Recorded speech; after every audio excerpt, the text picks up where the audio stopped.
Hop and Vetiver, Accidental Anarchists, Chapter 5, Halcyon Days. Leave me be, Vetiver slurred. Someone was stealing her covers. Can you walk? Vetiver opened her eyes. Curious faces crowded the edges of her vision. What's going on? She propped herself up into a sitting position. She remembered one of the kids from last night, and this boy? Man? Vetiver decided on guy. It was hard to tell how old he was, but more people were crowding around her bed, kids she didn't recognize. Give her some space, Soren commanded, and the group pulled back a little. Standing up was tough, and walking was almost unbearable. Vetiver couldn't remember how she'd come by half of her injuries. After the initial head rush had cleared away, she whispered to Hop, What's going on here? I don't know, but it doesn't look good.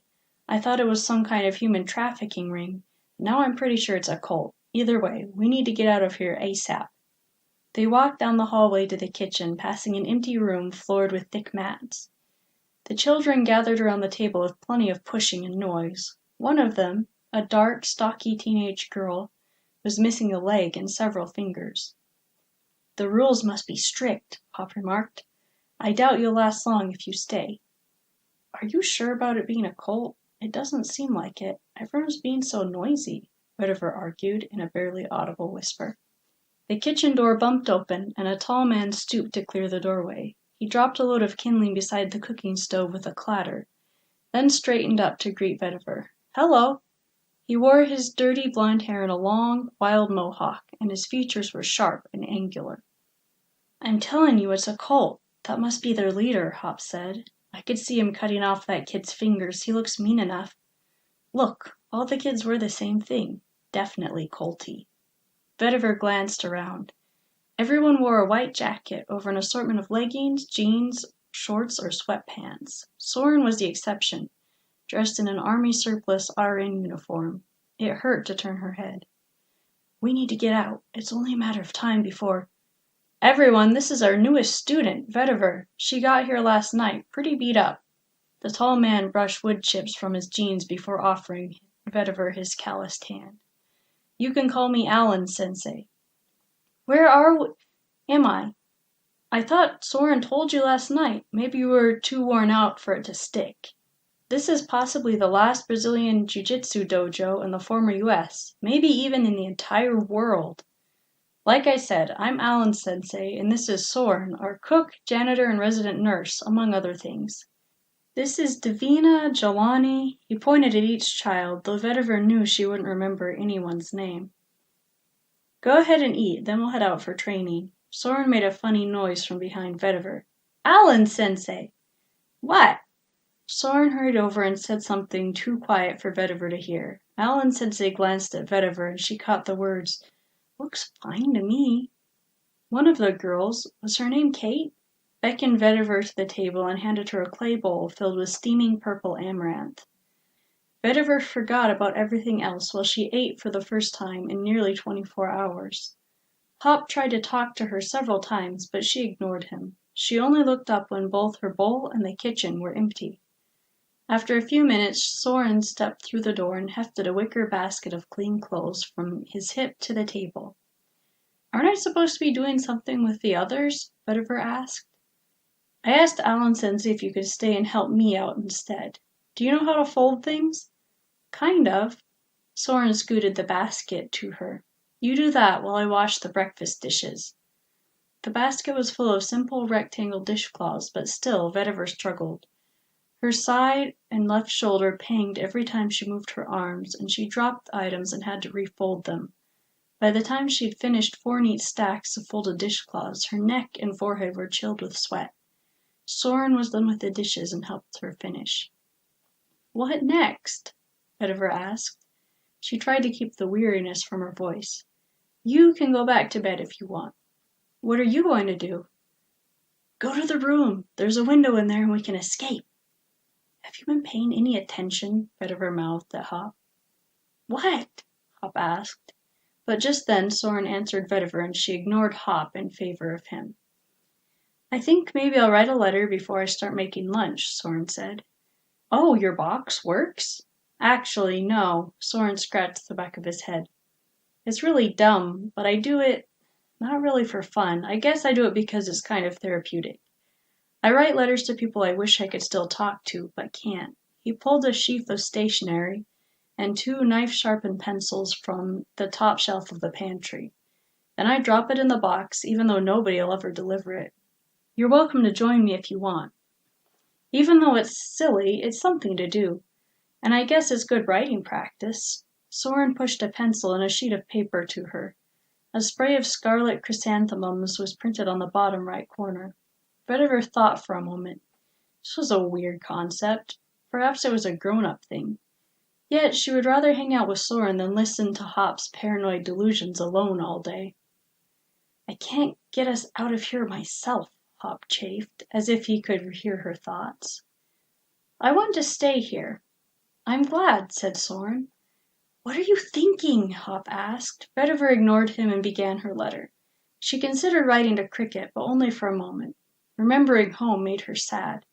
So instead she began, Dear Mother and Father, do not worry about me. That was just repeating her last letter. She crossed it out, which looked messy, but the pencil eraser was all used up. Dear Mother and Father, I am so incredibly fine it would astonish you. After thinking for a few minutes, Vetiver still couldn't think of anything to say. She decided this letter-writing thing wasn't for her. Instead, she looked over at Soren. He'd already finished a page and a half and looked like he was nearly done. Can you tell me about the other students? I want to write about them. Sure. Vetiver's finished letter turned out like this. List of people by belt rank. Alan Sensei. Not sure about age. Blue eyes, brownish hair. Has been running the dojo pretty much forever. Since the revolution, he's been taking care of any orphaned or abandoned or lost children. He's pretty cool, says Soren. Jelani, 14, dark brown hair and green eyes. He's standoffish and kind of quiet. According to Soren, he's nice when you get to know him. Aggie, 13, brown fuzzy hair and gray eyes. He's really strong and has good balance, but he's so giant he looks kind of intimidating. Soren says he's nice too, though. Davina, 14, curly black hair and green eyes. She lost her leg and 3 fingers to bandits. Not to Alan Sensei like Hop thought. She eventually escaped the bandits and Soren found her in the desert. Kate, 11, like me. Red-brown hair and brown eyes. She's very friendly, but she has a short attention span, and Alan Sensei gets after her a lot. Aaron, 8, curly blonde hair. Soren doesn't really know the color of his eyes, because they're mostly shut and have brown circles around them. He's enthusiastic about everything, which is funny because he has the night watch. He and his twin, Mei, have lived at the dojo for almost their entire lives. Their mom abandoned them here. Mei. Also 8, same eyes as Aaron with long blonde hair. She's supposed to have some psionic ability that hides the dojo from enemies. Aaron supposedly has a little bit too. So says Soren. I'm not sure I believe in psychics. Since she's so busy guarding the dojo, she doesn't take classes. What about you? Well, my name's Soren. I'm 17, brown eyes and hair. Yeah, but what about you? I'm pretty boring compared to those other people. Tell me something extra. I wanted to be a policeman when I was little. Vetiver wrote it all down, then folded up her cheat sheet of people. She realized she was exhausted and asked to go to bed. Soren said that would be fine. Dear Mother and Father, I'm trying this letter writing thing again. It's a chance to take a break from my chores and training. Yesterday I had to start doing chores, even though they're pretty hard. Alan Sensei says I'll get used to them. At least I don't have to carry water from the creek like Jelani. My chores. 1. Make my bed when I wake up. 2. Wash my face. 3. Put my dishes in the sink. 4. Wipe off the table. 5. Help Soren with folding laundry. 6. Help Soren make lunch. 7. Pull weeds in the garden. And I'm supposed to learn jujitsu from Alan Sensei and take lessons from Soren too. Yesterday I didn't think I could do it, but I did. But for some reason Hop isn't bothering me about running away anymore. He's been very quiet. Sometimes I even forget he is there. Well, this is technically supposed to be a letter, so I will sign it. Sincerely, Vetiver Westing. Dear Mother and Father, it's been 2 weeks and a lot has happened. I'm doing way better. In fact, I'm doing really, really well. Today I learned how to do a kimura, not exactly sure how to spell it, from cross-sides top. A kimura is when you put stress on someone's shoulder. Alan Sensei chewed me out for being too stubborn and not tapping out soon enough. It is really nice here. Some of the trees have turned bright yellow and their needles are falling off, which is good for us besides being pretty, because it makes it easier for Soren to hunt deer. The needles muffle his footsteps. We've been eating a lot of deer meat. I asked Soren if I could go hunting with him, but he said no, I would distract him. Alan Sensei is actually nicer than I thought at first. He assigned me a tree in the forest that I have to hit and kick 100 times every day. He and Aggie and Aaron work with me after lunch to learn things I don't know, like break falling. Aggie is funny, which makes him less scary. Jelani is still scary. I can never tell what he's thinking. I'm learning a lot of moves so I can protect myself, and other people, too. But could I really hurt someone on purpose? Vetiver wondered. She chewed at her pencil stub while she watched Kate and Jelani wash dishes. She was trying to write a long letter the way Soren did, but already her hand hurt and she'd run out of things to say. She dropped the pencil on the table, then caught it when it rolled off the edge. Anything to add? She whispered to Hop. He'd been watching Soren sweep the front walk through the window. The smooth, repetitive strokes of the push broom mesmerized Hop. Lately he could watch things like this for hours without getting bored. He'd always been restless before, but he didn't give it much thought. Oh, ask a question, maybe. They won't answer, though. I don't think that's the point. Vetiver finished, How are things in New York? I bet it's lovely this time of year. Sincerely yours, Vetiver Westing. They had to be in NY by now. Nobody with sense would linger in Audio City for this long. They must have given up looking for her. Vetiver! Aaron stuck his head through the kitchen window. We found a garter snake by the blue box, and it has 2 heads. Come look. Dear Mother and Father, today I saw something extremely cool. It was a dojo tradition called the steel drill. When Alan Sensei thinks a student is ready for a new belt, kids' belts in ascending order are gray, yellow, orange, and green. Then you start on the adult belts. He called a steel drill just before supper. Everyone sits in a circle around the inside mat, and the person getting the new belt stands in the middle. The person spars with everyone in the class, starting with the lowest rank, me, and going up to the highest, Alan Sensei. The matches end when one person gets a submission, when one is pinned for a while, or when Alan Sensei they've gone long enough. This time, it was Jelani getting his green belt. Like I said, I had to spar with him first. Terrifying! I was so nervous I messed up the secret dojo handshake before we started. I tried to shake with my left, even though I know everyone is right-handed. I haven't done that in years. Then during the actual drill, I tried not to get killed too bad, but I took a knee to the chin anyways. Now I have a lumpy purple bruise that makes me look kind of like a cowboy. Everyone else did really well. Soren? Vetiver asked, looking up from her letter. Will I have to do a steel drill when I get my gray belt? Everyone else had gone to bed, but Vetiver had convinced Soren to let her stay up to write a letter. A single candle gave them light, and the only sound up till then had been the rhythmic scrape of pencils and the songs of night birds. Yes, and I know you'll do fine. By the time you've trained that long, you'll have more confidence in your skills. A moth swooped through the open window and circled the candle. Soren waved it away. Jelani got sloppy as he wore out. He was pretty rough near the end. That happens, Soren said. I don't like hurting people. Vetiver grasped for the right words. Actually, I'm afraid of hurting people, especially on purpose. And I don't want to get so used to it that I don't care anymore. As you refine your technique, you'll get better control so you can submit people without injuring them. Yeah, but what about in real life? We're learning the submissions so we can snap off limbs and heads. Real enemies don't just tap out. Vetiver's voice quavered and she cleared her throat to mask it. You know, Vetiver, you don't have to have everything figured out when you're just 11 and a half. I'm almost technically an adult and I still don't understand much of anything. Vetiver opened her mouth to disagree, but a huge yawn caught her off guard. Soren laughed. Alan says he is sure to work you extra hard tomorrow if you look sleepy. You better head to bed. Vetiver signed her letter and folded it up. Do you think I can come with you and see Aaron and deliver this? She already knew the answer. Absolutely not. Good night. Night-night, Vetiver answered, giving up. See you tomorrow. Dear Mother and Father, today we're canning meat. The whole kitchen is steamed up, even with both windows and the door open. Me and the other kids have been bringing in firewood from the forest, and Alan Sensei has been chopping it up.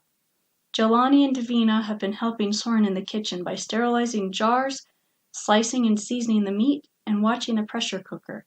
The last batch is cooling off now, so I have a little downtime. Vetiver paused to pluck a splinter from between her fingers.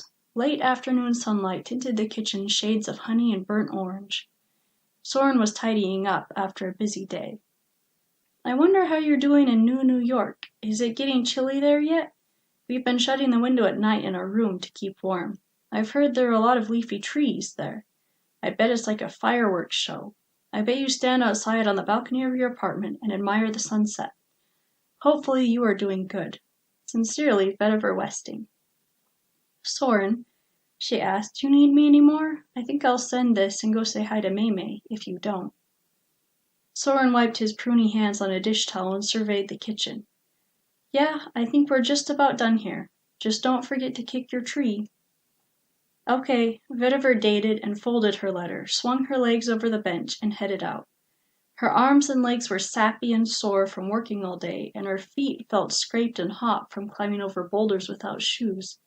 But it felt satisfying, like she had been a part of something great. The scab had flaked from her side, leaving a bright pink scar. Soren said they should be able to make it through the winter with so much meat. He also asked the students to bring him any edible plants they saw. Vetiver kept her eye out, but she didn't have the same knack for finding wild garlic, amaranth, and onions as Kate or Aaron did. Hey, Maymay, she said as she reached the blue box. The girl jumped a little. Sorry, did I scare you? Not really. Vetiver dropped her letter through the slot, then sat down beside Maymay on her rock. The circles under the little girl's eyes seemed even darker than usual. So, Vetiver asked after a few minutes of silence, what do you do here all day? If she started a conversation, she'd have an excuse for not kicking her tree. Maymay didn't answer for a few minutes. Vetiver had almost decided to ask again when the younger girl spoke. I pray a lot. Oh, nice. Vetiver didn't know how to respond. Doesn't it bother you that you're here all day instead of learning jujitsu? I can't do anything like that, not even chores. Maymay interlaced her fingers. I'm going to die, probably pretty soon. Sorry to hear that. Do you know from your intuition? Not from my gift. No, I can feel myself getting weaker and falling apart. Soren notices, and maybe Aaron too. And they try to help me out, but it's going to happen soon, no matter what they do. Vetiver thought this was the most she'd ever heard Maymay say at once. I'm extremely sorry to hear that, she repeated. It sounded inadequate. They sat in silence for a while and watched the shadows bleed over the flats below. Vetiver. What? A dark thing hangs over you. It's scary, so I keep it quiet. And sometimes in the early morning when I come down here, I get the same feeling, only weaker. You're mixed up in something, aren't you? You should be careful. Maymay stared directly at Hop, who hadn't been paying attention to the conversation up until then. Now he had an uneasy feeling. I think it is harmless, Vetiver said. The other girl shrugged her pointy shoulders. Maybe, but promise, when something happens to me that you'll... Hey! Aaron's silhouette topped the incline. He ran down to them. Vetiver, Soren wants you to get up before dark. You too, fam. Both girls stood up. See you in the morning, Maymay told Aaron as they exchanged their personal secret handshake. Be careful. High five, fist bump, shake. I will. Low five, Jankem pon. The nastiest things are usually busy elsewhere at night anyway. One final high five. Aaron waved to the girls as they picked their way through the rocky path back to the dojo. After a few yards, Mamie was gasping for breath. She didn't say anything the whole way back, which relieved Vetiver. She made it a habit to never promise anything. They reached the dojo as the others were heading in for supper. Alan-sensei held the door open for Mamie, but gave Vetiver the stink eye. "You're late," he said. 10 burpees after you're done with your tree." Vetiver nodded. Her skin and white gi shone almost fluorescent blue in the dusk. After a half-hearted tree beating, she did the burpees and went inside, snatching a wild apple from the counter as she snuck through the kitchen. She stealth-walked down the hallway and crept into the dorm and under her futon. Everyone else was already asleep. Vetiver tugged her braids loose and ran fingers through her hair. "I need a bath soon," she whispered, more to herself than to Hop. She rubbed her fingers together, feeling the dirt and grease. Then she stretched out and savored the sensation of the cool futon on her tired body. "Hop, I wish I had a twin like Aaron. We would hang out all the time and have secret jokes and—" But Vetiver was already asleep. "Dear Mother and Father, I'm beginning to see progress in my training. My body is healing and getting stronger, and I think my tree looks weaker than when I first started striking it. Last night it felt like it swayed a little, but that might have been my imagination. I wish we had more academic courses besides just self-defense. Soren teaches everyone to read and write, but not much beyond that. There's a little shelf of books. Most of them are for grown-ups. I read them anyway, and I've been learning a lot. Lately, people have been sick. Kate is in bed sleeping. Soren has been on a town run for the past few days, and Alan-sensei hasn't been working us as hard as usual. He hides it, but I think he might be feeling a little sick himself. I'm doing okay so far, and so are Aggie, Aaron, and, of course, Jelani. He's always an What are you doing?" Aggie wandered into the open kitchen door. "Writing? Like a story?" "No, a letter." "Oh. Hey, have you been inside the bug yet?" "No, are we allowed?" Vetiver set her pencil down and folded her letter, twice sideways and once up and down. "Yeah, come on." Aggie led Vetiver outside to the front, where the Volkswagen was parked. A scrubby bush had grown through a hole in the floor, and Vetiver had to smush it against the middle console to sit down. Aggie climbed into the driver's seat. "Buckle up," he commanded. Vetiver did so, even though it didn't look like the bug would be going anywhere anytime soon. Aggie pressed some buttons and adjusted the mirror. Someone had suspended a dandelion necklace from behind the mirror, and it scraped and rustled dryly against Aggie's hand. "Are you sure we're allowed in here?" Vetiver asked. For the first couple years after the revolution, Alan-sensei wouldn't let us ride in it, but after a while he stopped saying we couldn't. I don't think it'll ever run again in this condition. He cranked the steering wheel hard to the right and made a screeching tires sound effect. Except in our imaginations, of course. It was a bright, warm day out, which was unfortunate for the poor sick people inside. Sun burned through the cracked windshield, warming a trapezoid patch on Vetiver's knee. A small animal shuffled inside the dashboard, but disappeared with a squeak when Vetiver opened the glove compartment. "Aggie, why do you think some people get sick, while other people stay okay? We all live in the same house and eat the same food. Some people don't tolerate certain things, like milk. Why would humans even drink milk after they're grown? It's weird. No other animals do that. Probably some people are just born weaker too, like if their mom was sick." "Yeah, but that doesn't give them an excuse to give up. You should try to be as good as you can be, even if it's still weaker than everyone else." "What do you mean, good? What is good?" Uncle James would say that. When she said the food he made was good, or that Cricket was a good friend, or that Hop, the old Hop, was a good bunny, he would ask, "What precisely is good about it?" "Well, you should find something you like and get good at it, more skilled." "What about being a little skilled in a lot of things?" "I guess. I'd rather focus on one thing at a time, though." "Yeah." Someone tapped the bug's window. "You guys shouldn't be in there." It was Jelani. "Alan-sensei doesn't get mad at us anymore for it." Jelani opened the back door and climbed in, sweeping a crumbling bird's nest to the floor. He held a small brown paper sack. He pulled 2 pieces of saltwater taffy from inside and handed one to Aggie and one to Vetiver. Soren got back from town just now, he said. You should hurry in if you want treats. Vetiver opened the bug door and ran to the kitchen. Aaron was already there, and Kate, too, even though she looked pallid and wobbly. Soren stood at the end of the table. He hunted around inside the worn blue duffel bag he carried supplies in. Here's yours, he said, rolling a blue yo-yo down to Kate. Awesome! Kate poked her finger through the loop of the string and dropped it. The yo-yo hit the end of the string, bounced, and stood still. Keep trying, you'll get it eventually. Aaron, this is for you. Soren handed him a chocolate bar. Thank you! Aaron took it and left, heading toward the loft. Kate said that Aaron knew Soren's schedule and strung his gift out square by square so he could finish it the day Soren came from Audio City with a new one. Davina always asked for hair ribbons in an effort to control her wild, springy locks, and Soren usually brought Aggie a salvaged issue of Popular Science or Popular Mechanics. May always insisted that she had enough stuff and not to bring her anything. Soren stepped back, bumping into Vetiver. Oh, sorry. He handed her a brown paper sack, identical to Jelani's. We missed you, Vetiver said. Well, that's good. I wasn't gone very long, though. Vetiver, I want you to open that in the dorm. There's a lot of small parts. Okay. Vetiver skipped to the girls' dormitory. She sat on her futon and weighed the package in her hand. I wonder what it is. Hop was too busy contemplating the paths of dust motes in the window to pay her any attention. Vetiver upended the bag.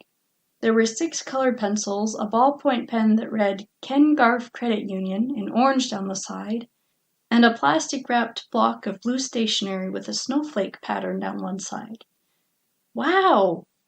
On the other side of the room, Kate stomped her foot as she wound up the yo-yo. I think this thing is defective, she muttered to no one in particular. A piece of laminated paper fluttered from the back of the stationery and landed face down on Vetiver's futon. She turned it over. Bold black letters, at least 24 point, maybe bigger, filled the page. It read, Missing Person Notice. Vetiver A. Westing, 11 years old, blonde hair, green eyes. 4 foot 4 inches, 68 pounds. Last seen wearing a gray vest and plaid green skirt. If you have information, please contact the Audio City Police Department. Temporarily located at 626 Southeast Way. The printer date at the bottom was less than a week ago. People, if not her parents, the authorities, were still looking for her. Vetiver wasn't sure which she worried about more. Did you see that? Vetiver looked up. Kate had managed to tease a little bounce out of her yo-yo. Cool. The dinner bell clanged and Soren called, Time to eat, from the kitchen. I'm safe as long as I'm here, Vetiver thought. She shoved the poster under her pillow and ran to wash her hands before supper.